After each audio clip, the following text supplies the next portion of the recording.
proud people of the Empire State. Thank you. The financial and entertainment epicenter of New York City, to the sleeping and empty small cities and towns of upstate, which once bustled with manufacturing, mining, and farming. We all know from inspiration, history, and nature, we deserve a return to the success and growth of generations past, a birthright being squandered by corruption in Albany, and the depredations of an insecure, scheming mountebank posing as governor, who loathes both us and himself. As liberty beckoned to enslaved peoples behind the Iron Curtain via American broadcasts after World War II, we now say, believe, rise, and join us. Welcome to Radio Free New York. Hey guys, welcome to Radio Free New York. I'm your host, Andrew Hollister, and I've got Bob Savage here in studio. Yes, I want to apologize for the voice here today. You're feeling a little bit better, though, right? No, definitely feeling better. I'm on the Miracle of Z-Pack, zithromycin. And as an additional benefit, you realize that suddenly you can play the zither once you're on this. But I'm doing well. I probably that trip to Hunan Province and hanging out in the open food markets was not a great idea. Food was probably good, though. Yeah, I had the Lhasa Apso and fries. Oh, there you go. Yep. So I couldn't help but notice as the news was playing beforehand, and those on the radio probably heard it, but those on the live stream didn't hear it, that they're talking about a paper bag shortage coming not just to New York, but nationwide for the next 5 years. Could last for years, folks. Yeah. In short, because of the plastic bag ban in New York State, or at least in part because of that, it seems that other areas are doing similar things. And that's not what today's topic is about. But I wanted to, I heard it and I thought it was important to mention that government always creates legislation. Usually that legislation doesn't fulfill whatever it is that they say it's going to, so they'll say, oh, this is to make things better. It's not going to do that. But also then there's these unintended consequences that inevitably roll through. And so here's my prediction for you guys. So you guys can mark this date on your calendar. I say push it out 2 years. So January 30th, 2022. And we'll look back, and see if this is the case. I think we're going to see a lot more deforestation because of this. As the demand... And more pollution. Yep. More pollution. Folks, have you ever been around a paper mill? You don't want to be around a paper mill, let me tell you. Yeah. Well, and that's part of the thing. They're saying there's not enough factories out there right now to keep up with this demand. So I say in 2 years, by January 30th, 2022, we're going to have a lot less trees, a lot more logging. We're going to see a significantly larger carbon footprint than we have today. Major, yeah. Yep. We're going to be burning a lot more fossil fuel to move all these logs, to move all this paper. Paper's heavy. Paper is very heavy. I think it was Wegmans. They came out in the very beginning of this proposed legislation and said for every one semi-truck that carries the one-time use plastic bags, it would take 13 semi-trucks to carry the equivalent of the paper bags. Sure, just consider the difference in weight between what in the grocery industry they call a barrel bag. That's a collapsible paper bag that you get. Think how much heavier that is than a lightweight plastic bag that's used to get at the grocery store. Yeah, absolutely. So we're going to see more fossil fuel, more emissions, higher carbon footprint. We're going to see trees, a lot more of them cut down, which not for nothing. I'm sure you guys know this, but just in case you haven't heard, trees produce this neat little thing called oxygen. And I tend to like that. It's a good thing. I like that in my diet. Well, we better get some more global warming going here. So run your SUVs, just let them idle for hours because we need to get that CO2 going. Yeah. So with all that being said, I know I've mentioned this multiple times on the show, but I would really encourage you guys to look back at the episode, Should We Ban plastic bags. Go to YouTube, search Andrew Hollister plastic is the first hit that comes up. Watch the entire episode because I go like through the studies that show ways that we actually could be good to the environment if that interests you. I know some people, they don't care. But for a lot of people, I think some people do care. And I go through not just like, paper bags versus plastic bags, but like multi-use plastic bags, cotton bags, linen bags, and really talk about the science. If you really care about it, just go back, check it out. I think some of the numbers will surprise you. I know they surprised me. And I would tell you, paper bags are probably the worst thing that we could be using right now for the environment. And part of that is the number of times you have to use a paper bag to break even on the carbon footprint compared to a one-time use plastic bag. Those bags usually fall apart before you hit that break-even point. So if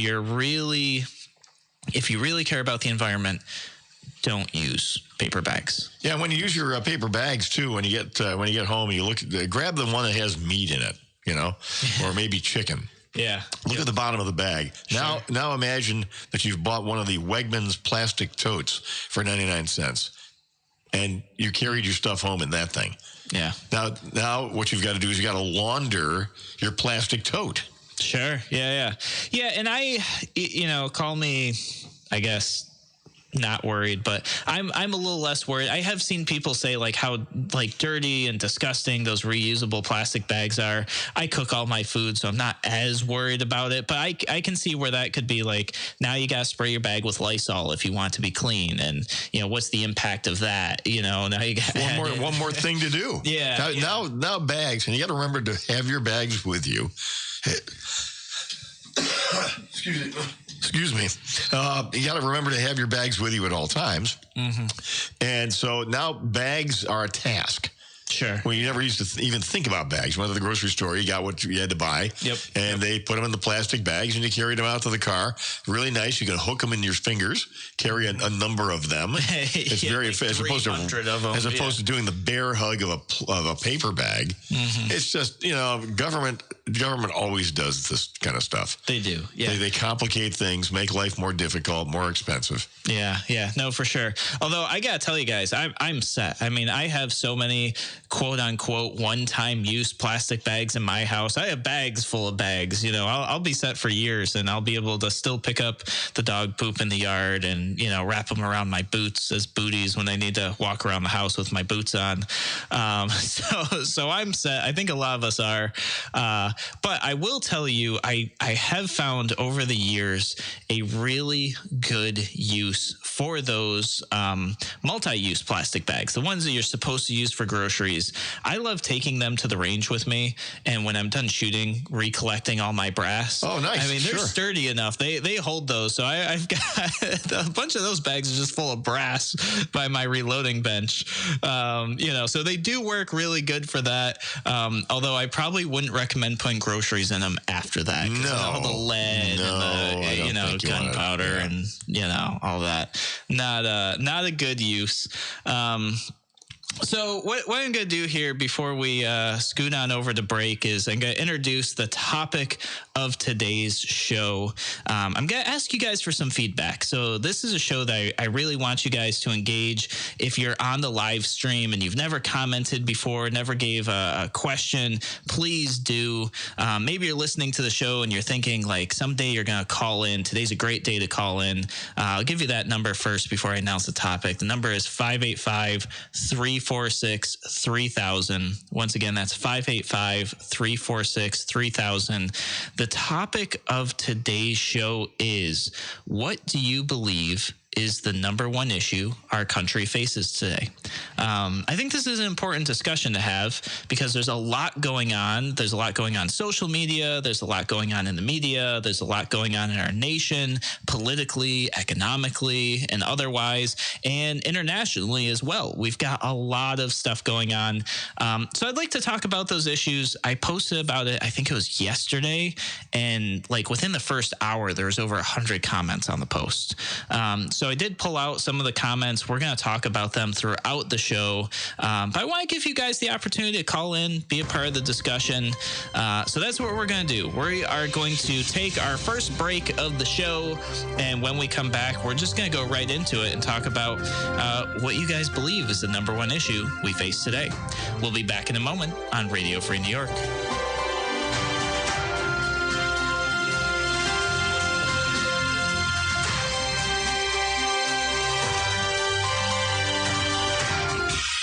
Your business relies on computers and technology to operate. Slow, unreliable networks and servers can cause unplanned downtime and affect your bottom line. The experts at SimpleTech Innovations are here to help. Their preventative maintenance program ensures that your computers and network are kept up to date and monitored for any issues, keeping your business running smoothly.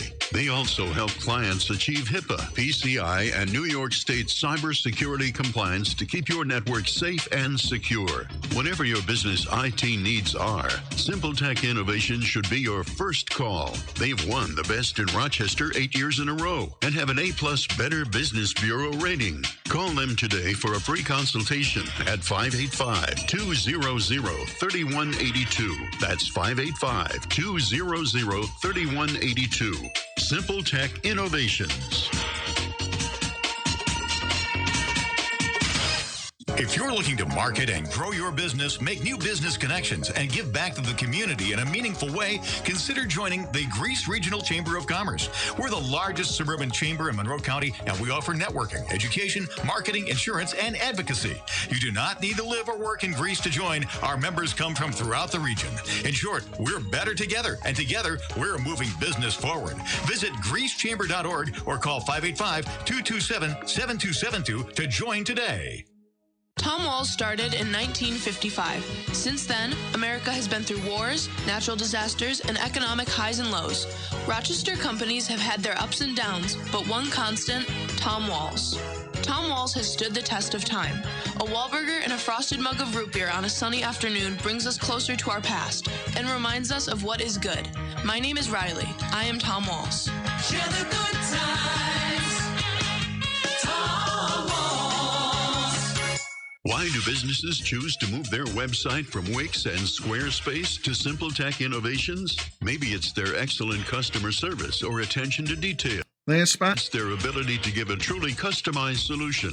Or perhaps they just like the fact that SimpleTech is a local small business that builds great relationships with its clients. Whatever the reason may be, you can rest assured knowing that the local team at SimpleTech has your best interest in mind when building or updating your website. They're hands-on and love helping customers achieve their goals. But don't take my word for it. They've won the best in Rochester 8 years in a row and have an A+ Better Business Bureau rating. If your website doesn't match your dreams or isn't achieving your goals, give the professionals at SimpleTech Innovations a call today for a consultation at 585-200-3182. That's 585-200-3182. SimpleTech Innovations. You're listening to Radio Free New York. Welcome back to Radio Free New York. I'm your host, Andrew Hollister. Today's topic is, what do you believe is the number one issue our country faces today? And I got to tell you, Bob, when I posted this, I got hundreds of comments, and I'm a little concerned because there was something I expected somebody to post and they didn't. And you guys are going to maybe chuckle about this, but I thought for sure somebody was going to post in saying climate change. I thought for sure I was going to get that. I don't think I would have suspected that. I definitely thought, just based on social media and stuff, that somebody was going to post in and say that. Nobody did. Yeah. So now I'm worried, because I'm worried maybe I'm not reaching enough people. Maybe not. It's just not diverse enough on the page. Or maybe we fixed it with all the climate taxes and the plastic bag bans, and climate change is just no longer a political thing. I don't know. Well, all I know is from national polls that all the things that the political left tells us are the real imminent, clear, and present danger to our society, like climate change and racism, are consistently at the low end of the scale. Yeah, so maybe people just, maybe it's not a thing anymore. I don't know. So I was surprised. You know, I mean, obviously the majority of the people on the page are conservatives, libertarians, you know, but there is a number of left-leaning people. I was expecting it to come up. It didn't. Maybe Facebook's just buried me in the algorithms at this point, and you know, those people aren't seeing it, or they just didn't want to hear me talk about it. they want you know, that. So I think Greta Thunberg probably turned everybody off to the whole issue, like forever. Could be, could very well be. That's definitely a possibility.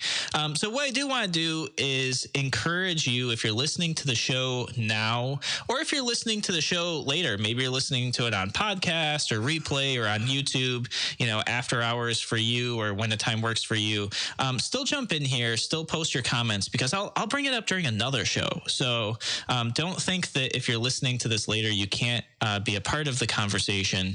You can call in live now, 585-346-3000. You can hop on Facebook. You can hop on YouTube, find the live stream, comment there. I'd love to hear what you guys think. I've got over 200 comments already on the topic. So we're just going to kind of roll in. But you know what? Before we do, Bob, what are your thoughts? What do you think the number one issue we're facing today as the United States of America? Number one issue. I'm thinking maybe government overreach. Government overreach. Yeah. You know, I tell you what, there were a lot of comments that said that. Yeah. And in various ways, for sure. I'm definitely there. I mean, government overreach is really big for me. And I think division in our country amongst people, family, you know, definitely fueled by politicians and the media. I think that's another really huge one. And I think, and you can never solve division entirely. Well, I think the two-prong contributors to all of the conflict and all of the divisiveness in the country are social media and the 24-hour cable news cycle. Yep. Yeah.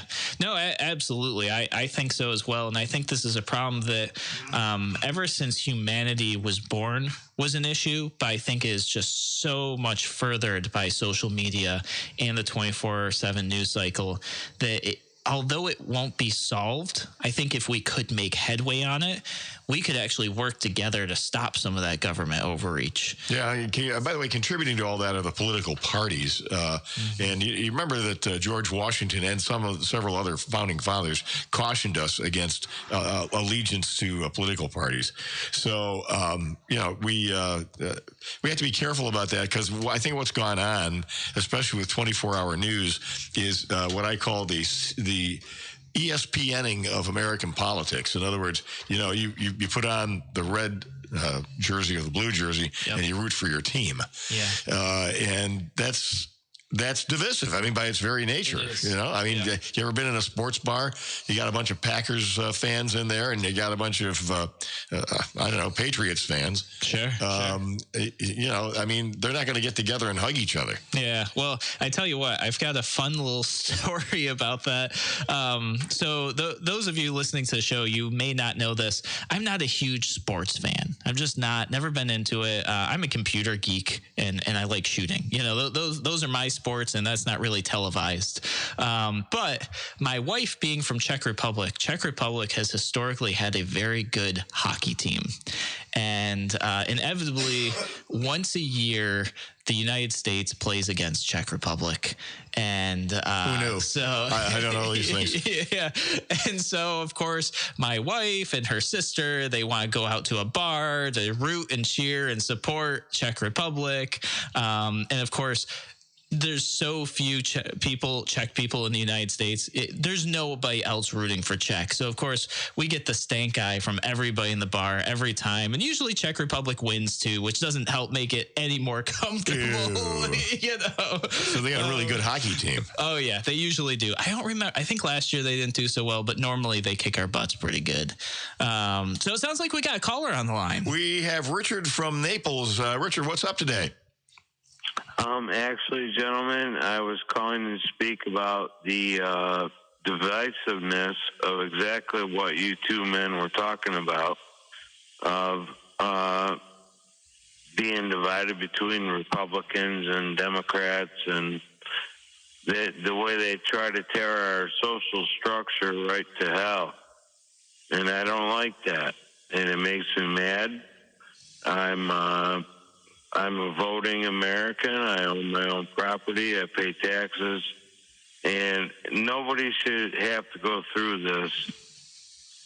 At the stage that we're at, 3 years into a presidency, they've been after him right from the beginning. And it's just been an absolute ludicrous show by the Democrats.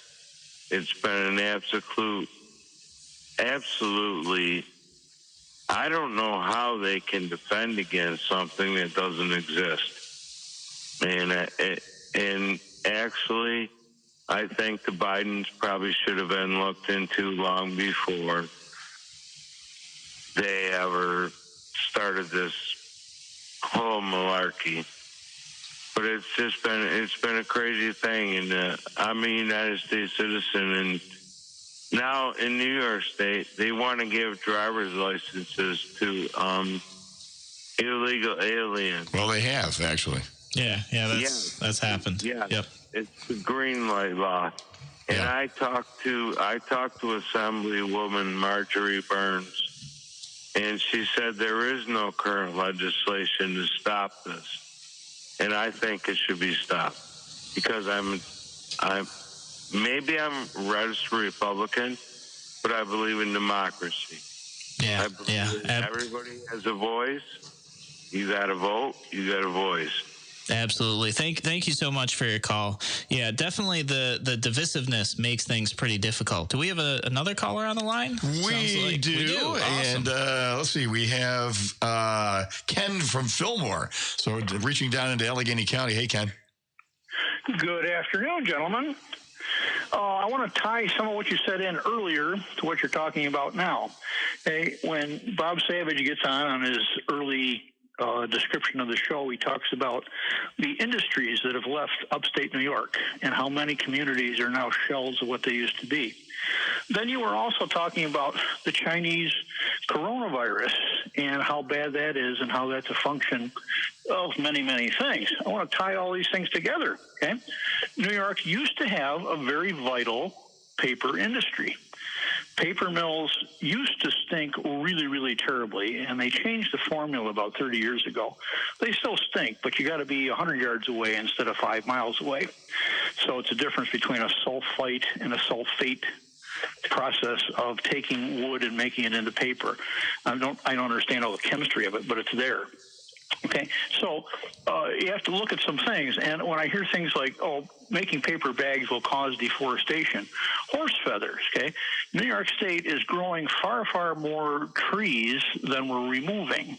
We should actually be removing more trees, like weeding a garden to have healthier forests. We have a very vibrant industry taking out the best trees of the forest, the veneer and the high-quality saw logs. What we don't have is a vibrant industry taking the junk out.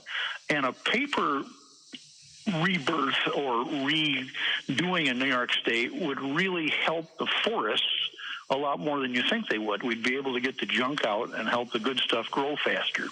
That's assuming you think that private ownership of forests is a good thing and that trees are a crop and can be harvested and shouldn't be looked at like the forest reserve until they fall over and rot. Okay? And then the other thing is when you talk about the Chinese coronavirus, a lot of that's caused by really lousy hygiene. And when you look at the reuse of either a paper bag or a plastic bag, those things are really scuzzy and really carry a lot of germs. So the one-use bag has some excellent health reasons why it came to be. A lot of this comes down to cost. They say that a paper bag, if you go to, I think it's Save-A-Lot, they charge you a nickel. It probably should be worth it to have that 5-cent one-time use paper bag that's hygienic, helps the forest grow, supplies local landowners with income, and supports local industry. Yeah, no, I hear you about hygiene. That's an important thing. Hygiene is your friend. Yeah, hygiene it really is your friend. Absolutely. When we come back, actually, we can talk a little bit about hygiene, and then we're going to roll right back into the biggest threat our nation sees today. Ken's line is open, so if you'd like to participate today, love to have you join us. 585-346-3000. We'll be back on Radio Free New York.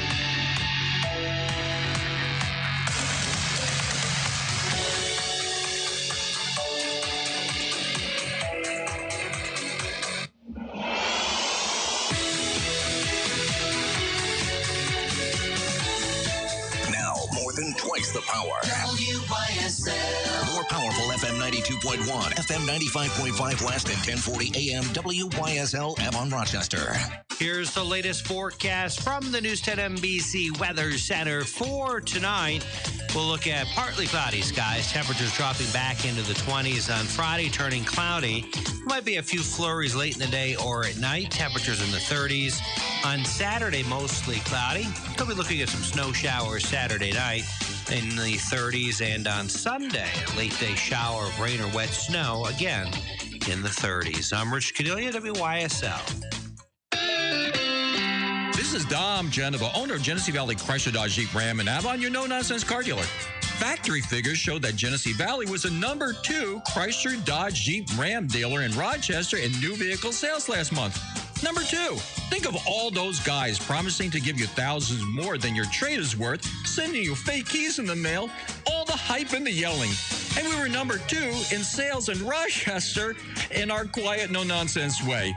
You know why I'm laughing? Genesee Valley Chrysler Dodge Jeep Ram is not even in Rochester. We're in Avon. Educated consumers simply took the short trip down 390 to exit 10 and got a money-saving, no-nonsense deal from a non-commissioned salesperson and all the factory rebates they deserve. Like the Start Something New rebates we have this month. Take the short trip for a big difference. Genesee Valley. Exit 10, Route 390 in Avon. GeneseeValley.com. Why do businesses choose to move their website from Wix and Squarespace to SimpleTech Innovations? Maybe it's their excellent customer service or attention to detail. Maybe it's their ability to give a truly customized solution. Or perhaps they just like the fact that SimpleTech is a local small business that builds great relationships with its clients. Whatever the reason may be, you can rest assured knowing that the local team at SimpleTech has your best interest in mind when building or updating your website. They're hands-on and love helping customers achieve their goals. But don't take my word for it. They've won the best in Rochester 8 years in a row and have an A+ Better Business Bureau rating. If your website doesn't match your dreams or isn't achieving your goals, give the professionals at SimpleTech Innovations a call today for a consultation at 585-200-3182. That's 585-200-3182. SimpleTech Innovations. Getting your Social Security benefits. It's complicated. Selecting your Social Security benefit is more than just deciding when to start. If you're married, divorced, or widowed, the decisions include his or hers, when and how. And if you have other income taxes may be another issue. I'm Alan Ginsberg, and I want to assist you with maximizing your lifetime retirement income based on your personal objectives. It's complicated, but I can help make it simple. My 30 years of experience helping business owners and individuals meet their needs has prepared me to help you. If you plan to collect Social Security and you want to avoid losing the benefits that you're entitled to, then call me, Alan Ginsberg, at 585-377-4720 to arrange a look at your options today. That's 585-377-4720, because when life happens, we plan for it. Securities offered through Securities America, Inc., member FINRA SIPC. Advisory services offered through Securities America Advisors, Inc., AM Ginsberg Advisory Group, and Securities America Companies are separate entities. House of Rofé, first name Renee, slide it on, pull it off, panties, bra dependent. Attach, cinch, step it on, pink lipstick, Sophie B or his name. Just don't forget that his name is Renee Rofé. To the club, at the club, wear it out, and wearing in wherever. It's the brand that stands out, even when it's under Renee Rofé. At Show World. Whether you plant it, milk it, make your way to Buffalo for the Western New York Farm Show, January 30th through February 1st at the Erie County Fairgrounds in Hamburg, New York. Free and open to the public, the region's largest agriculture, trade, and lifestyle show. Don't miss the second annual Lumberjack Classic on Saturday, featuring timber sport competitors chopping, sawing, and cutting their way to victory. The Western New York Farm Show, January 30th to February 1st, Thruway exit 56, just south of Buffalo. Visit WNYFarmShow.com. You're listening to Radio Free New York.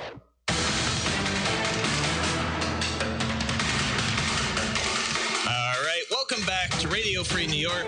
I'm your host, Andrew Hollister.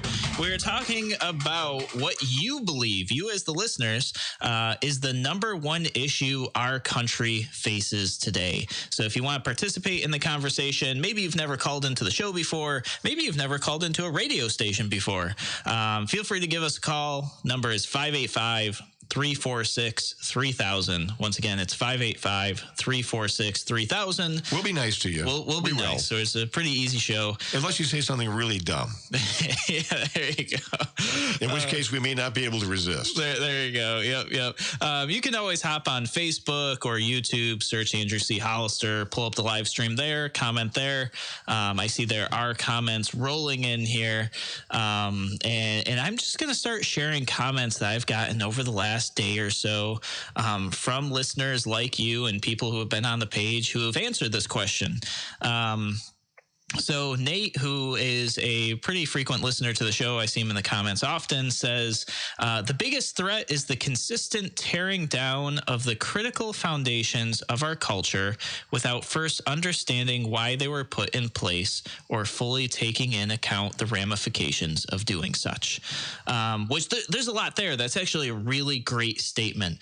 So if I were to, dissect this a little bit. Covers a lot of ground. It does, yeah. And I think the root cause that Nate is talking about right now would be like education in our history. Where did we come from? Why is our country the way it is? It's interesting because in politics and in just general social culture in the United States, there is this constant push for change. And sometimes there's really good direction, and other times it's just kind of this cry for change without direction. And I think as the American people, we're thirsty for change always because it's what we've always had as our country was founded. We founded our country on this idea of change, of, eliminating taxation without representation, and this idea of self-governance. And if you look throughout our history, we've always looked for positive change in the direction of individual rights and liberties. Right, exactly. So, it's never been change for the sake of change. Yeah. So we've had change for, say, let's start with ending slavery. Giving human beings their rights, and, moving in the direction of giving women the right to vote, and in the direction of giving employees the possibility to say, hey, I'm being abused by my employer. And so we have this long-standing history of pushing for change. And I think what we're seeing now is people have forgotten where all that stemmed from, a lot of the change to do that. Right. A lot of the change that's being promoted now is not founded in liberty and freedom and individual initiative. Mm-hmm. I think the really alarming thing is the constant erosion of individual responsibility for things. Yeah. Everybody's a victim. Everybody's a member of a victims group. Yeah. You can't, and that's accords status in today's society, which is a perverse thing. That's very destructive. Well, it even has benefits, right? Which is not a good thing at all. So yeah, I think that we've, as society, and I think deeply ingrained in our education system, we're teaching that change has happened and that Americans stand for change.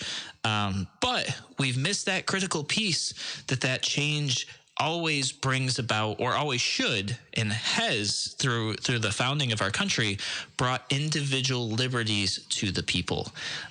So now people are, we're used to like, yeah, we're going to fight for change, but it's not for individual liberties. In some cases, in many cases, now that change is being fought for, like you said, is to remove responsibility, to infringe on freedom, to infringe on liberty, and quite frankly, to make government bigger, which never enhances liberty. Yeah, I mean, liberty and individual responsibility are flip sides of the same tune, I mean, if you have liberty, okay, great. So you got liberty, so what do you do with that? Mm-hmm. Well, what you do is you live a life in which you take responsibility for the things that you do.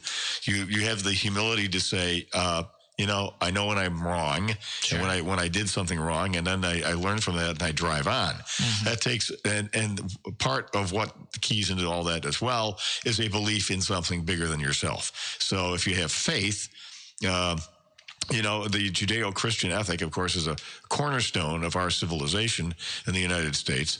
And government, of course, has constantly been whacking away at that foundation stone because they don't want anything that connotes the message that you don't need government.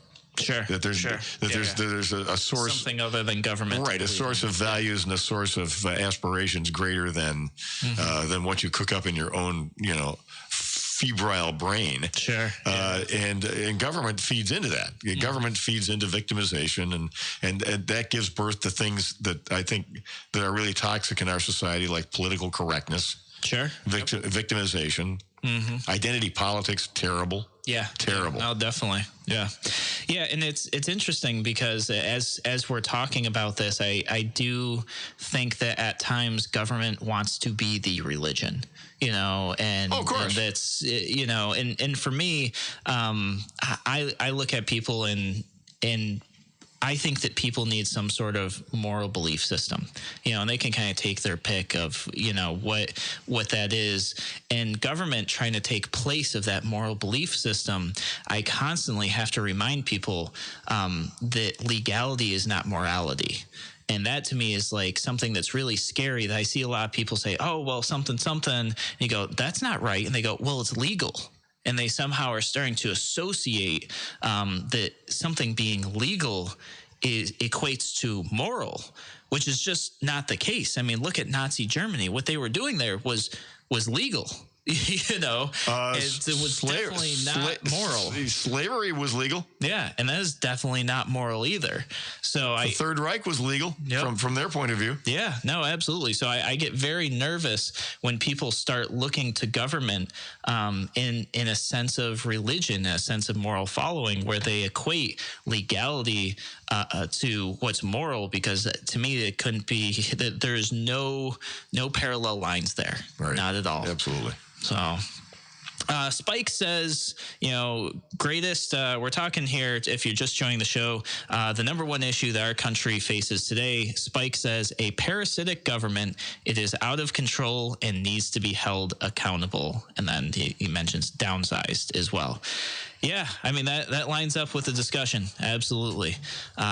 So we've got that. Looks like we've got another caller on the line. Do we have another caller?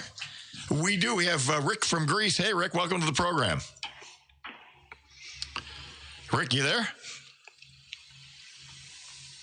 Where did he go? Oh, I don't know. All right. I don't know. Rick, we may have lost you. Feel free to call back again. We'll try to get you in here. Yeah, looks like he hung up. I don't know why. But call back, Rick. Yep, give us a call. Joseph says, the education system ran by the government that pollutes the minds of children to support out-of-control government while teaching them nothing of value to succeed in life. I know this might not be the direction that Joseph was taking his comment, but this immediately makes me think of things like home ec. Things their education used to include how to care for yourself as an adult, as a responsible being when you left education. And now I don't see that. No. I don't see that at all. One of my favorite subjects. Line one. I think, Rick. I think that, I think that kids, when they graduate from high school, I think they should have, they should know how to take a trap off of a sink Sure. And clear, or retrieve a ring or whatever out of a sink trap. Jumpstart your car. Jumpstart your car. Change a tire. Yep. Balance the checkbook. Although I guess, really. Yeah. The folks at the bank say, these young people, they come and they stick their card in the ATM and they get the balance inquiry and they think that's how much money they've got. Yeah. They don't understand that, if they wrote a check, it might not have come out yet, or they probably don't write checks anymore. I write checks very rarely. I think 5 a year. All right, guys, we're going to take a real brief break here on Radio Free New York, and we will be back in a moment to continue the discussion. Hey, Rick, we'll come to you after the break, all right? We'll be back on Radio Free New York. Why do businesses choose to move their website from Wix and Squarespace to SimpleTech Innovations? Maybe it's their excellent customer service or attention to detail. Maybe it's their ability to give a truly customized solution. Or perhaps they just like the fact that SimpleTech is a local small business that builds great relationships with its clients. Whatever the reason may be, you can rest assured knowing that the local team at SimpleTech has your best interest in mind when building or updating your website. They're hands-on and love helping customers achieve their goals. But don't take my word for it. They've won the best in Rochester 8 years in a row and have an A+ Better Business Bureau rating. If your website doesn't match your dreams or isn't achieving your goals, give the professionals at SimpleTech Innovations a call today for a consultation at 585-200-3182. That's 585-200-3182. SimpleTech Innovations. Aircraft Environmental Systems proudly supports Radio Free New York.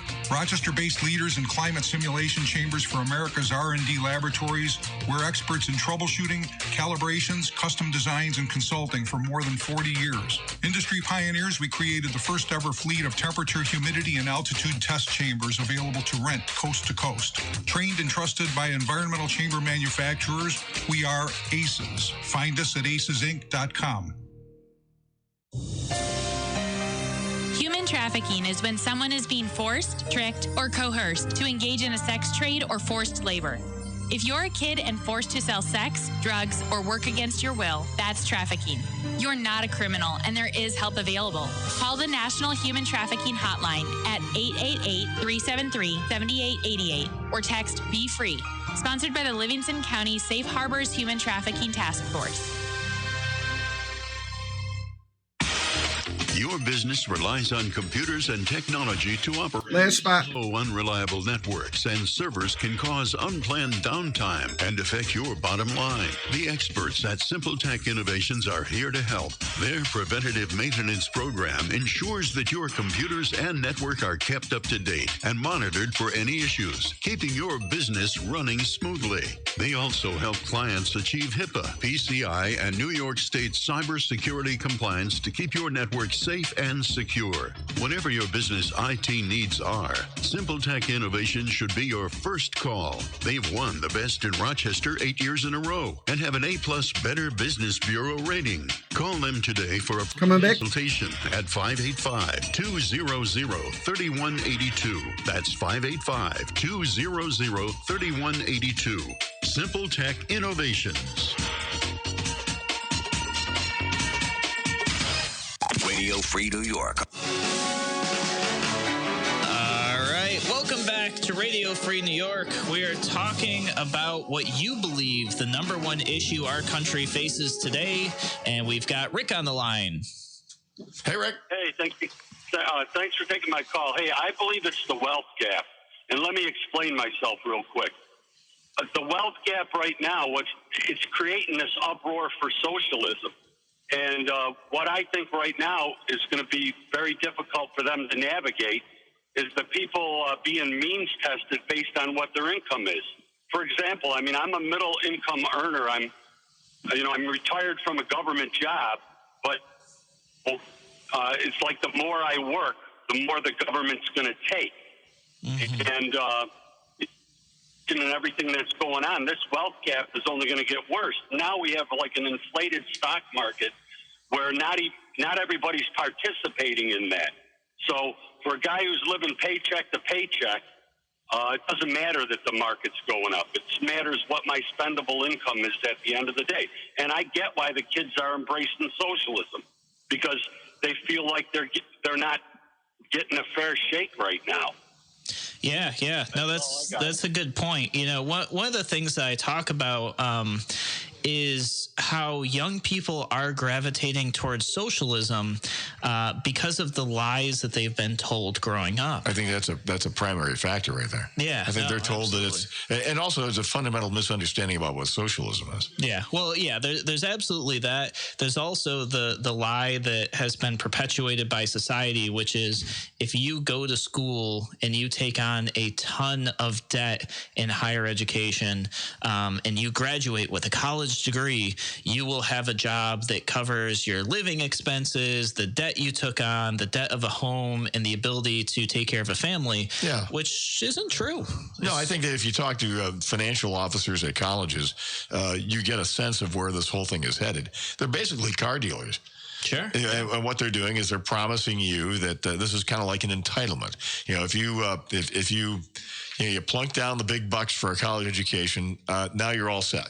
For the rest of your life, which is a lie. It's absolutely not true. Yeah, and I think that if you looked at any investment agency, you know, if they made those type of wild promises to you, like they would go out of business. People would be suing them. You know, you can't go out there and say, yeah, if you invest $100,000 today, guaranteed for the rest of your life, you're going to make $100,000. You know, they'd get shut down. There'd be lawsuits. Somehow the education system is allowed to do this. They're getting away with it. And people there's not this big outcry of it being unacceptable. Well, I think it's starting though, because I think that the bells of awareness, if you will, started ringing earlier this year when I think it's University of Chicago was the first school to have a year of college cost $100,000. Holy crap! $100,000. Jeez. And I mean, so yeah, I guess if you went to school and it's $400,000 and you had the money, you could say, well, if I have the money, $400,000 is what it costs. Mm-hmm. But increasingly, you can't get a degree in 4 years. Yeah, well, and that's the thing. So it used to be that the average time it took to get a 4-year degree was 5 years. It's now over 6 years. It's like 6 and 2 months or something. So it is because the classes aren't available. You can't schedule the classes to go and get the. So you're limping along on this 2/3, class load. Mm-hmm. Well, it's that. It's people changing their track so many times. I think the average college student changes their degree track on average 3 or maybe even 4 times now. Then you've got a bunch of extra, classes, I forget exactly, elective classes that you have to take that have nothing to do with your degree. Colleges, and I don't have the numbers for this statement, but I've heard from students that less colleges are accepting transfer credits. So they'll say, oh yeah, you took these 4 classes, we'll give you credit for only one of them. So when they switch schools, they're getting a lot less. So yeah, college education, my feeling is worth less and less every single day. And I can't tell you how many students I meet who they're struggling to make their student loan payments. They're getting income-based adjustments on their student loan payments, which I didn't even realize was a thing. So how does that work? Do you still eventually have to pay it off, but they defer some of it? Or? I guess that's how it works. You can go to them and say, hey, my income just isn't that great. I can't afford this. Can you adjust it based on my income? But you still got to pay the thing off. Yeah, right? No, it's just the payments that you're making. So, instead of taking 30 years to pay off, it'll take you literally, they probably collect your Social Security check in your 70s or something. I don't know. Well, increasingly. Yeah, you're seeing this in the settlement of estates. Mm-hmm. People who are in their 70s and 80s who pass on, and one of the bills that the estate has to pay is a college bill. Yeah. That's 50 years old. Mm-hmm. I can't tell you when I was in high school the number of teachers who were nearing retirement, talking about, no, next year I probably won't be here, I'm going to be retiring, who still had student loans that they were paying. It's insane. And I was in high school, I graduated in 2007, so it's been 13 years now. So it's only gotten worse since then. I think so, yeah. So it's a big issue. It is a huge issue. Let me go ahead and read some more of your guys' comments. I will, let's see, Richard's got a good one here. So Richard says, Government has taken over true, honest charity from the hands of caring individuals and used it to buy votes. In doing so, they have become bigger and more corrupt. At the same time, the old community organizations that have always been made up of people volunteering time and helping make each other stronger have dwindled memberships and are falling apart. Amen, Richard. Yeah, no, that's great. So, I mean, that's such a great way to put it. You know, they're taking charity out of the hands of people, which is totally true, and using it to buy votes. And this is definitely what politicians are doing, because they're sitting there and they're taking something, let's call it feeding the homeless, which was traditionally done by volunteer organizations, churches. I remember growing up making brown paper bags full of lunches, walking downtown Rochester and handing out paper bag lunches to homeless people. And there were even a few that, you know, would chase us away and stuff because they wanted alcohol and money and not food, you know, some interesting experiences, but that's what I would do. Now government stepped in and said, no, you know what? We need to be in charge of this at a vastly inflated price. And I don't know that if you look at the numbers, that homelessness is any better off. Maybe it is, maybe it isn't. I don't have those numbers. Oh, I think it's measurably worse. I believe that to be true, but I also think even if they did have better performance or better numbers, I bet you it costs us way more. You know, not allowing the community to engage in charity for each other, A, breaks down the community, and B, you know, it makes government bigger. I mean, you hit some really great points here. So I really appreciate that comment. Let's see what else we have. Nancy says, overspending, government should never spend beyond its means. Man, what a different world we'd live in if that was the case. Really? Yeah. She says, we all want stuff, but we can't always have what we want if we don't have money to pay for it. And yeah, I mean, New York State has got a huge deficit. The federal government owes trillions of dollars. And, you know, I feel bad saying that, because when I say the federal government owes trillions of dollars, really what I mean is, Bob, you and I, right, we owe trillions of dollars. Yes, exactly. And here you have, this is the perverse way the government gets around taxation without representation. Yeah. What they do is they run up this massive debt bill, and what it amounts to is taxation on the unborn. Mm-hmm. Yeah, no, that's true. If everybody were to sit there and look at the debt and think that's what my children are going to owe, that's what my grandchildren are going to owe, they're the ones who are going to have to pay this bill. I feel like we would be looking at a different country. But people don't look at it that way. Politicians definitely don't look at it that way. They look at things in 2-year, 4-year, and 6-year cycles, depending on their terms, and they just think, oh, it's the next guy's problem. Oh, I got elected again. Great. I'll just push it down a little bit further. We'll just, you know, reduce this tax here, but we'll increase this tax over here, so it looks like we're doing something, and just, you know, ride this thing all the way down. So it's a bad situation. Guys, there are so many great comments in here. I certainly can't get to all of them. We're nearing the end of the show, but I'll read Tom's. Tom's is a nice short one. Tom says the number one issue our country faces is the government. And you know, that's definitely a really bold statement, but man, you could take that any which way, because that sums it up. Every single one of these things is centered around that. So absolutely. So guys, if you're listening to the show and you think that Radio Free New York provides some value to you, whether it's in education, learning things, hearing about current events, I would really ask you guys to consider hopping over on Patreon and supporting our show. You can go to patreon.com/RFNY and become a monthly subscriber. Basically, you support the show for less than the cost of a cup of coffee, and it helps us spread the message as far as we can possibly go. So thank you guys so much, and we will catch you guys tomorrow. Tomorrow's Fake News Friday. We're going to have some fun for you. I'll see you guys next time.